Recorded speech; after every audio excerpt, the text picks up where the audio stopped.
A shadow fell over India's space ambitions on Monday as a trusted workhorse of its space program stumbled, casting 16 satellites, including a pioneering orbital refueling prototype and a revolutionary space-based AI lab, into an unusable void.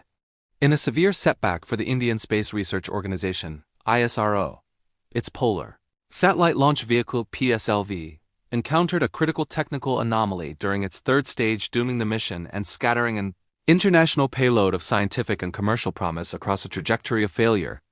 The incident, marking the second major failure for the PSLV platform in just over a year, has sent ripples of concern through the global space community and prompted a high-level investigation into the reliability of a rocket that had built its reputation on remarkable consistency.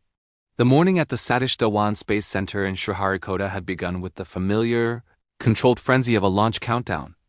At precisely 10:17 a.m., the PSLV C-62 mission, utilizing the more powerful DL variant equipped with two solid strap-on motors, roared off the launch pad, its ascent painting a fiery streak against the sky. Initial telemetry showed a textbook launch. The first stage performed flawlessly, separation was clean, and the second stage ignited and burned as expected. For the first 8 minutes, it was a picture of perfect procedure, another routine delivery run for a rocket often dubbed the cargo truck of ISRO. But spaceflight is a realm where routine is a hard-won illusion, shattered in an instant by the slightest deviation. Approximately 8 minutes into the flight, as the mission transitioned to its crucial third stage powered by a solid rocket motor, the data stream turned ominous. ISRO's flight controllers watched as the vehicle began to deviate from its predetermined path.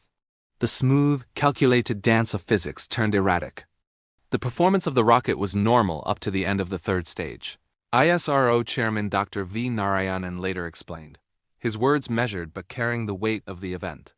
Subsequently, there was a disturbance in the vehicle's roll rate and deviation in its flight path. This disturbance was not a minor correction. It was a fatal flaw. The third stage, designated PS3, failed to impart the necessary velocity and precise orientation for the final push. The mission, quite literally, veered off course. A terse statement soon appeared on ISRO's social media channels, confirming the grim reality. The PSLV C-62 mission encountered a technical anomaly at the end of the PS3 stage. A thorough investigation has been initiated. The silence that followed from the tracking stations spoke volumes. The satellites aboard, meant for a precise sun-synchronous polar orbit roughly 500 kilometers above Earth, were not going to reach their intended destination. Initial assessments pointed to a complete loss, with all payloads likely stranded in a decaying, useless low Earth orbit or worse, destined for a fiery re-entry. The dreams and data housed within 16 technological marvels were, in a blink, rendered space junk. The loss is not merely statistical. It is a mosaic of shattered ambitions from across the globe. The primary passenger was India's own Advanced Earth Observation Satellite, EOSO-1, also named Anvesha. Developed by the Defense Research and Development Organization, DRDO, Anvesha was no ordinary eye in the sky. It was equipped with sophisticated hyperspectral imaging technology, a powerful tool that captures light across hundreds of narrow spectral bands for every pixel in an image. This capability allows for discerning material properties far beyond the reach of standard optical cameras, identifying mineral deposits, assessing crop health, monitoring pollution, and even potentially aiding in surveillance. Its loss represents a significant step back for India's indigenous strategic and environmental monitoring capabilities. But the true tragedy of the PSLV C-62 mission lies in the diverse constellation of smaller satellites it carried, a testament to ISRO's thriving commercial arm, New Space India Limited, NSIL. This was NSIL's 9th commercial mission, and its manifest read like a who's who of international space startups and nations entering the new space era. Among them was a landmark payload from a Spanish startup, the Castorel Initial Technology Demonstrator. This was not just another small satellite. It was a prototype of a small re-entry vehicle, a miniature space capsule designed to survive the brutal heat of atmospheric re-entry and land softly in the South Pacific Ocean. Its successful demonstration would have been a major leap for affordable sample return and technology recovery missions, a capability coveted by many but mastered by few. Its destruction in the aftermath of the launch failure underscores how a single point of failure can erase years of pioneering work. The Indian private sector, which has been burgeoning with space ambitions, also suffered a direct hit.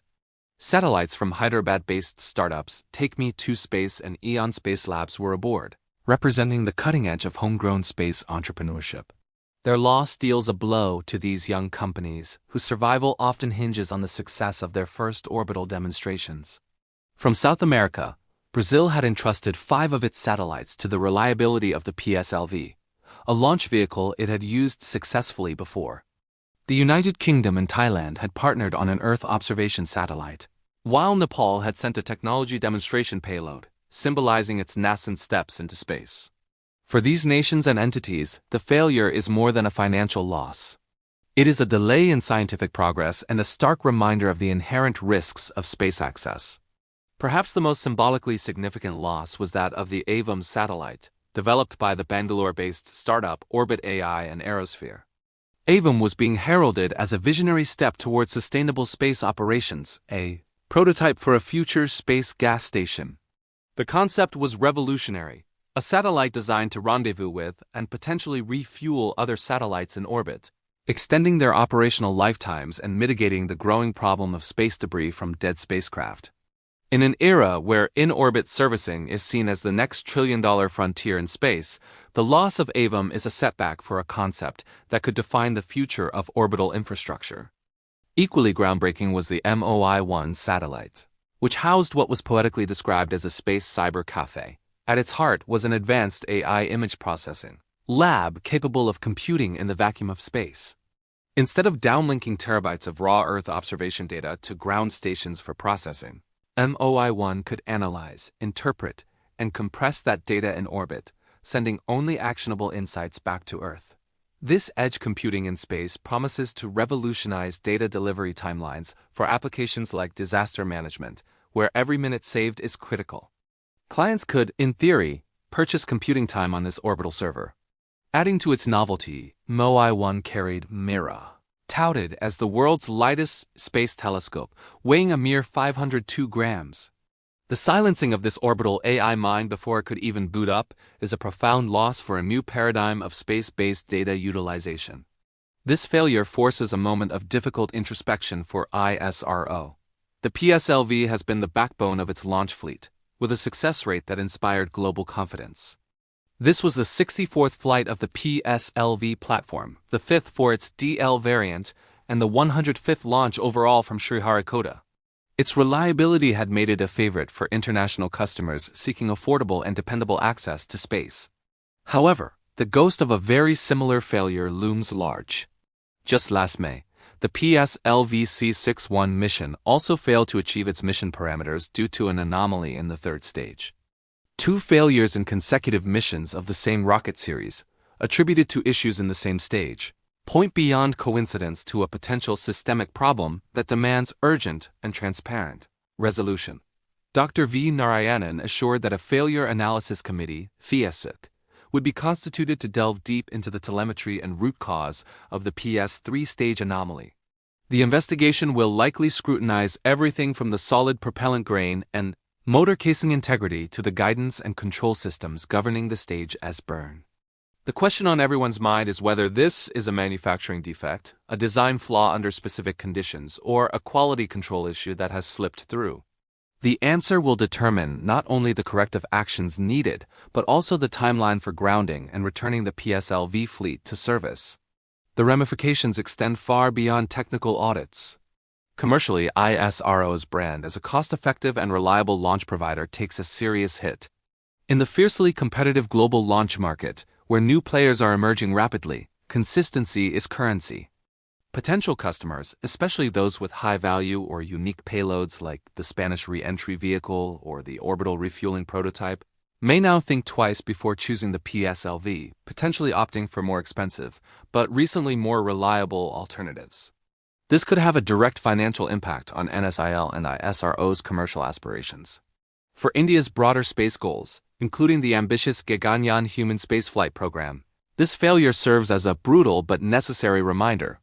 Gaganyaan will rely on the human-rated version of the Geosynchronous Satellite Launch Vehicle (GSLV), but the engineering culture of rigor, redundancy, and failure-proofing must permeate every program.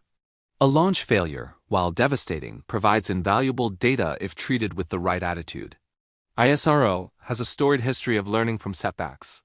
Its journey from the early failures of the PSLV to the triumphs of the Mars orbiter mission, Mangalyaan, is a testament to that resilience.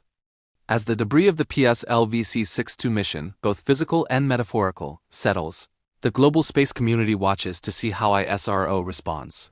The immediate steps are clear: a meticulous, no stone unturned investigation, transparent communication of findings, and the implementation of robust corrective measures. The 16 lost satellites, a collective embodiment of Earth observation, AI, in-orbit servicing, and international collaboration, are a silent monument in orbit to the unforgiving nature of space exploration.